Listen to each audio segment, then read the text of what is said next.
Episode की starting में हम देखते हैं कि गोल्डन टाउन के 3 member Yuno, Klaus and Mimosa अपने मिशन को कंप्लीट करके वापस आ रहे होते हैं। क्लाउस कहता है कि उन्होंने मिशन पूरा किया इसलिए कैप्टन वांजेंस उनको शाबाशी देंगे। वो यूनो से कहता है कि तुम्हारी विंड स्पिरिट शिल्प काफी स्ट्रोंग है, पर अकेले फाइट करने मत लग जाया करो। हम एक टीम है, इसका मतलब हमको मिलके काम करना है। तुम मेरे से बिना पूछे कुछ भी मत किया करो, तुम मेरे प्लान, मेरे स्ट्रेटेजी के अकॉर्डिंग काम करोगे। यूनो हाँ तो कर देता है उसको इग्नोर करते हुए। फिर उनको चीखने चिल्लाने की आवाज आती है। वो उस आवाज का पीछे करते हुए उस जगह पहुंचते हैं जहाँ से आवाज आ रहा होता है। उनको लगता है कि कोई चोरी वोरी हो रही होगी, पर एक्चुअली में क्या हो रहा होता है वो आप लोग स्क्रीन पर ही खुद देख लो। नोएल बिना कपड़ों के है, उसने बस टॉवल यानी कि तौलिया बांध रखा होता है। उनको देख के क्लाउस का नोज ब्लीड होने लगता है। फिर उनको पता चलता है कि ब्लैक बुल बीच पे जा रहा है, इसलिए उनको नोएल के लिए स्विम सूट चाहिए। वेनेसा ने अपना एक स्विम सूट दिया था पहनने को, पर नोएल ने मना कर दिया था क्योंकि उसमें धागे के अलावा और कुछ था ही नहीं। और जो आवाज सुन के गोल्डन डाउन इधर आए वो नोएल की आवाज थी। वेनेसा नोएल की मदद कर रही थी। बिना कपड़े उतारे स्विम सूट कैसे पहन सकती है वो, इसलिए वो नोएल की हेल्प करने के लिए उसके कपड़े उतार रही थी, पर बिना उसकी परमिशन के। इसलिए वो जोर जोर से चिल्लाई। क्लाउस कहता है कि स्विमिंग सूट लेने आए हो बीच पे जाने के लिए, क्या तुम फिर से काम करने की जगह मस्ती कर रहे हो? तो वेनेसा बताती है कि वो बीच पर किसी मिशन के लिए ही जा रहे हैं एंड वो यूनो को भी इनवाइट करती है, पर यूनो काफी बिजी है इसलिए वो मना कर देते हैं। मिमोसा भी कहती है कि वो जाना तो चाहती है, पर कल उनको फिर एक मिशन के लिए जाना है इसलिए वो मना कर देती है। चार्मी यूनो को देखकर कहती है मेरा मील सेविंग प्रिंस एंड उसके बारे में इमेजिन करने लग जाती है कि यूनो चार्मी के स्विम सूट को देखकर पिघल जाएगा। वो मुंह के बल गिरते हुए आगे आती है स्विम सूट पहन के यूनो की राह में, पर जब वो यूनो के बारे में इमेजिन कर रही थी तभी यूनो वहां से चला गया। वेनेसा ऐसे ऐसे स्विम सूट नोएल को सजेस्ट कर रही होती है जो सिर्फ नाम के लिए ही स्विम सूट होते हैं, बाकी बॉडी तो उसमें रिवील ही हो रही होती है। फिर दुकान वाली खुद नोएल को एक स्विम सूट सजेस्ट करती है कि ये वाला कैसा रहेगा, ये थोड़ा महंगा है पर अच्छा है। नोएल अभी भी यही सोच रही होती है कि ये ठीक तो है, बट इसे पहन के भी मेरी बॉडी ज्यादा रिवील होगी, और इसको इतना फ्लैशी डेकोरेट क्यों किया गया है, इतना चमक रहा है ये। वो दुकान वाली कहती है कि ये स्विम सूट पहन लो और सबकी नजर तुम्हारे ही ऊपर होगी। नोएल सोचने लगती है सबकी नजर मेरे ऊपर, क्या आस्था भी मेरे को देखेगा? हो सकता है कि वो मेरी तारीफ कर दे। फिर सोचने लगती है कि मैं ऐसा क्यों सोच रही हूँ, आस्था के बारे में क्यों सोच रही हूँ। वो आस्था के बारे में सोच रही होती है एंड वो उस स्विम सूट को खरीद लेती है। नोएल रॉयल है तो पैसों से उसे कोई फर्क नहीं पड़ता कि वो कितना महंगा है, बल्कि वो एक्स्ट्रा कॉस्ट पे कर देती है ये बोल के कि छुट्टे भी तुम ही रख लेना। ब्लैक बुल तैयार हो जाती है बीच पे जाने के लिए। घोच मरी का फोटो देखकर सॉरी बोलता है कि वो उसको बीच पर लेके नहीं जा सकेगा। लक सोच रहा होता है कि शार्क ज्यादा स्ट्रोंग होगी या वेल। सब तैयार होते हैं जाने के लिए, बस यामी नहीं होता उधर। यामी पहले ही वहां से निकल गया है किसी काम के लिए, बाद में वो बीच पे पहुंच जाएगा। वनेसा कहती है कि ये तो चमत्कार से कम नहीं कि कैप्टन यामी काम कर रहे हैं। नोएल एंड आस्था उड़ नहीं पाते, इसलिए वो मैग्ना की झाड़ू पे बैठ के जाएंगे। जिधर वो जा रहे हैं वो ओशियन का फ्रंट टाउन है, समुद्र का एकदम सामने वाला कस्बा जिसका नाम है राकेई। राकेई कैसे प्रोनाउंस करते हैं इसे, आई डोंट नो। राकेई में स्ट्रॉन्ग माना होता है इसलिए उधर गर्मी होती है, और बीच तो उधर है ही, इसी वजह से वो एक टूरिस्ट प्लेस बन गया है royalty, noble and magic knights के लिए। Black Bull on the way होते हैं। आस्था कहता है कि हम तुम्हारे स्पेशल मैजिक यूज करके नहीं जा सकते क्या उधर? फिनरल कहता है कि मैं पहले उधर गया ही नहीं इसलिए नहीं। हमको तो पता है कि फिनरल सिर्फ उसी जगह जा सकता है अपने मैजिक से जहां वो पहले भी गया हो एंड उस जगह को उसने अपने माना से मार्क किया हो। वनेसा कहती है कि मुझे लगा था कि तुम उधर कई बार गए होगे कई मिशन के बहाने और उधर सभी लड़कियों से फ्लर्टिंग की होगी। नोएल कहती है कि वो मोटा वाला बंदा कहाँ है, वो ग्रे की बात कर रही होती है। वो फिनरल के भेष में बदल रखा होता है और कहता है मैं इधर हूँ। फिर वो दोबारा से उस मोटे वाले भेष में आ जाता है एंड वो उसके बाद गोल्डन के भेष में आ जाता है। आस्था कहता है ग्रे गोल्डन के भेष में है तो असली गोल्डन किधर है, असली वाला गोल्डन तो ब्लैक बुल के हाइड आउट में ही रह गया। ये लोग उसको वहीं छोड़ आए। ग्रे का मैजिक है कि वो दूसरे के भेस में बदल जाता है। वो लोग उस बीच पे पहुंच जाते हैं। आस्था ओशियन को पहली बार देखता है, इसलिए वो काफी एक्साइटेड होता है एंड वो सोच रहा होता है कि काश वो चर्च के बाकी लोगों को भी इधर ला पाता। वो एक ना एक दिन सिस्टर लिली को इधर जरूर लाएगा जब वो विजर्ड किंग बन जाएगा। सनसेट को देखते हुए वो सिस्टर लिली को शादी के लिए प्रपोज करेगा। ये सोचते हुए वो भद्दे या बनावटी ढंग से मुस्कुराता है। नोएल उसको पेड़ के पीछे छुप के देख रही होती है एंड सोचती है कि ये इस तरह से स्माइल क्यों कर रहा है। क्या वो उस बात को सोच के ऐसा स्माइल कर रहा है जब रेबेका ने उसको किस किया था।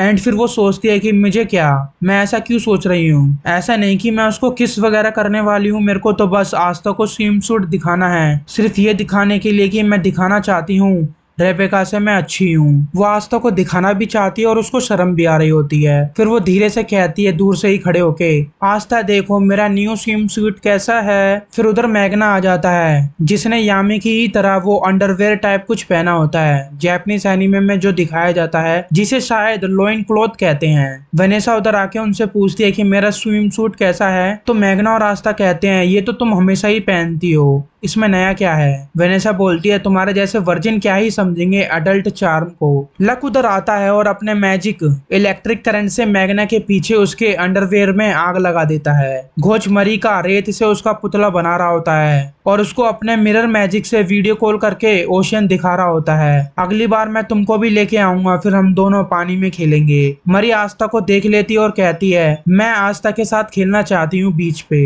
इसे सुन के घोच के मुंह से सिर्फ एक ही बात निकलती है, जो भी मेरे और मरी के रास्ते में आएगा वो मरेगा। वो आस्था पे अटैक करता है एंड आस्था पानी में गिर जाता है उससे बचते हुए। नोएल आस्था से कहती है हे आस्था, मैं तुमको मेरे स्विम सूट देखने की परमिशन देती हूँ, पर आस्था तो नमकीन स्वाद चख रहा होता है समुद्र का। उस बीच पे एक से एक माल होते हैं जिससे फ्लर्ट करने के लिए फिनरल ग्रे को बोलता है मेरी तरह भेष बदल लो और हम लड़कियों को एक से एक डायलॉग मार के इम्प्रेस करेंगे। हम दोनों जुड़वा भाई बन जाते हैं, पर फिनरल का प्लान काम नहीं करता। ग्रे बोर हो जाता है एंड वो वेनेसा में ट्रांसफॉर्म हो जाता है। वेनेसा मस्त ड्रिंकिंग करने का आनंद उठा रही होती है बीच पे। वो चार्मी को गाइड कर रही होती है कि तरबूज कहाँ पर है, थोड़ा आगे जाओ, राइट जाओ, ऐसा कुछ। चार्मी की आंखों पर पट्टी बंदी होती है एंड उसको वो तरबूज फोड़ना है। आस्था पानी में डूब रहा होता है, पर जैसे ही वो पानी से बाहर आके सांस लेता है, नोएल उसको फिर दोबारा से अपने स्विम सूट दिखाने लग जाती है। तभी चार्मी आस्था का सर फोड़ देती है। वो तरबूज समझ के आस्था का सर फोड़ देती है। फिर ग्रे आस्था के भेस में बदल जाता है।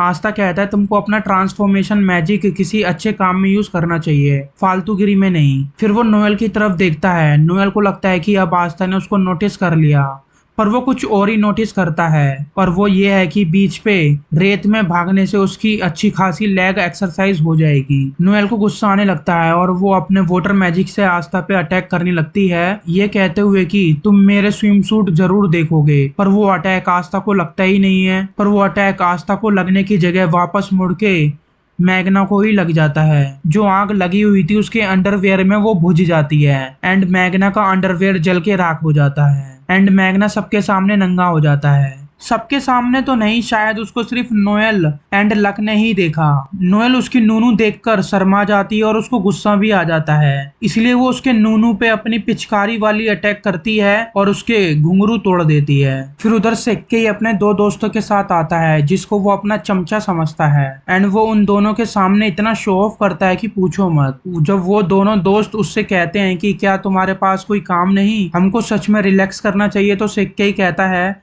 मैंने रिसेंटली बहुत सारा काम किया है, कई सारे टास्क कंप्लीट किए हैं, इसलिए विजर्ड किंग ने मेरे को 100 स्टार्स भी दिए हैं एंड कैप्टन जैक ने भी मेरी काफी तारीफ करी। सब झूठ बोल रहा होता है ये। वो कहता है कि उसने कई लोगों की जान बचाई। फिर वो देखते हैं कि फिनरल लड़कियों से फ्लर्ट कर रहा होता है, पर वो उसको रिजेक्ट कर देती हैं सारी लड़कियां। सेक्के उन दोनों को बोलता है क्यों ना तुम भी अपने लिए कोई लड़कियां ढूंढो, जाओ और लड़कियां पटाओ। वो कहता है तुम्हारे साथ मिलके, तो सेक्के कहता है नहीं, मैं ऐसे वुल्गर चीजें नहीं करने वाला, मैं तुमसे बाद में मिलूंगा जब तुम लड़कियां पटा लोगे। तुमको पता है ना तुम इस बीच पे क्यों हो, मैं ही तुमको लेकर आया हूँ क्योंकि तुम्हारा दोस्त सेक्के एक मैजिक नाइट है। उन दोनों के पास कोई चॉइस नहीं होती। सेक्के ऐसे दिखाता है जैसे वो उन दोनों पे बहुत बड़ा एहसान कर रहा है। नोएल का स्विम सूट बहुत चमक रहा होता है, तो सेक्के उन दोनों को नोएल पे लाइन मारने को बोलता है। पर नोएल तो उनको सीधा सीधा इंसेक्ट बोल के मना कर देती है। सेक्के ही देखता है ये तो ब्लैक बुल वाली गर्ल है ना, इसका मतलब आस्था भी इधर ही होगा। हाँ भाई आस्था भी इधर ही है, तेरे पीछे ही है, पीछे तो देखो जरा, पीछे तो देखो।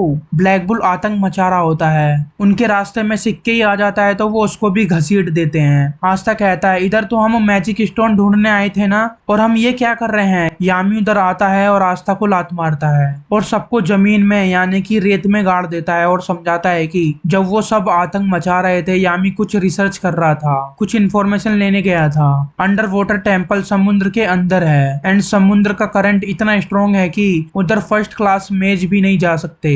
जब फुल मून होता है, पूरा चांद निकलता है तो ओशन माना फील्ड वीक होने लगता है। वही एक टाइम है जब वो अंडर वाटर टेम्पल में जा सकते हैं। सब शॉक्ड में होते हैं कि यामी किसी जॉब को इतना सीरियसली ले रहा है। वो आस्था के मुंह पे लात मार के कहता है कि किसी दिन मैं तुम सबका मर्डर करने वाला हूँ। जैसा नाम है वैसा ही अंडर वाटर टेम्पल ओशियन के फ्लोर पे है और उधर पहुंचने के लिए उनको नोएल के मैजिक की जरूरत पड़ेगी, क्योंकि वही एक है जो ब्लैक बुल में वाटर मैजिक यूज कर सकती है। नोएल कहती है पर यामी सर, उसके लिए मेरे को पूरी तरह से अपने मैजिक पे कंट्रोल होना चाहिए, कंट्रोल करना आना चाहिए। मैं ये नहीं कर सकती, तुम किसी और को ढूंढ लो जो कर सके। अगर मैं फेल हुई तो हम सब मर जाएंगे सिर्फ मेरी गलती से।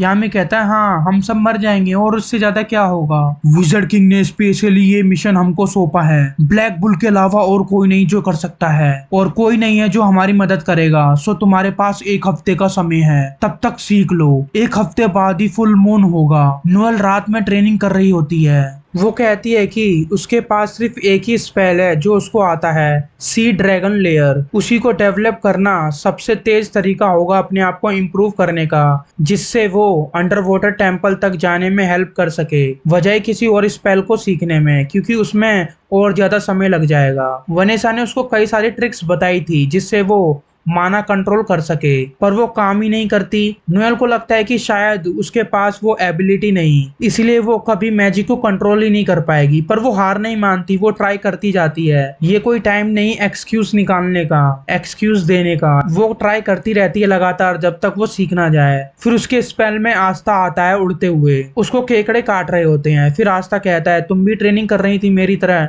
नोएल कहती है ट्रेनिंग, मैं तो एकदम परफेक्ट हूँ जैसे एक रॉयल को होना चाहिए। आस्था कहता है क्या साथ में ट्रेनिंग करोगी, जिससे अगर तुम गलती करोगी, अपना मैजिक कंट्रोल नहीं कर पाओगी, तो मैं तुम्हारे मैजिक को नलीफाई कर दूंगा और इससे कोई हर्ट भी नहीं होगा। नोएल कहती है मेरे से अब वैसी गलती नहीं होगी, और मन में कहती है कि मैं और आस्था अकेले एक साथ ट्रेनिंग। फिर कहती है तुम इतना कह रहे हो तो ठीक है। फिर आस्था को कुछ सुनाई देता है जैसे कोई सिंगिंग कर रहा हो। वो आवाज का पीछे करते हैं और देखते हैं कि एक लड़की सिंगिंग कर रही है। तो आज के लिए भाई लोग बस इतना ही, जल्दी मिलेंगे नेक्स्ट एपिसोड में। जब तक के लिए आप बाकी की वीडियोस देखो जोन सी ना देखी हो, लाइक मैंने कई मूवी के रिव्यू करे हैं, या फिर और भी कोई वीडियो जो आपने मेरी चैनल पे ना देखी हो, जैसे कि शॉर्ट्स वीडियो मैंने डाल रखी है 3-4, उसे जाके देखिए। एक चीज है जो मेरे को कंटिन्यूअसली सुनने को मिलती है, और वो ये है कि भाई मैं वीडियोस लेट अपलोड करता हूँ। ये तो मैं भी जानता हूँ, पर मैं इससे ज्यादा कुछ नहीं कर सकता। मैं अपनी तरफ से पूरी मेहनत कर रहा हूँ, मैं इसमें खुश हूँ। आप खुश हो, मैं खुश हूँ, तो सब कुछ ठीक है। तो नेक्स्ट एपिसोड में जल्दी मिलेंगे, और मैं एक सर्वे प्लान कर रहा हूँ जिसमें मैं एक सर्वे करूंगा, और उस सर्वे का रिस्पॉन्स आप चाहे यूट्यूब के वीडियोस कमेंट में दो, चाहे मेरे को इंस्टाग्राम पर दो पर्सनली। मैं उसको शेयर करूंगा, सब में स्टोरी में लगाऊंगा, फलाना ढिमकाना। तो जब तक के लिए जय हिंद।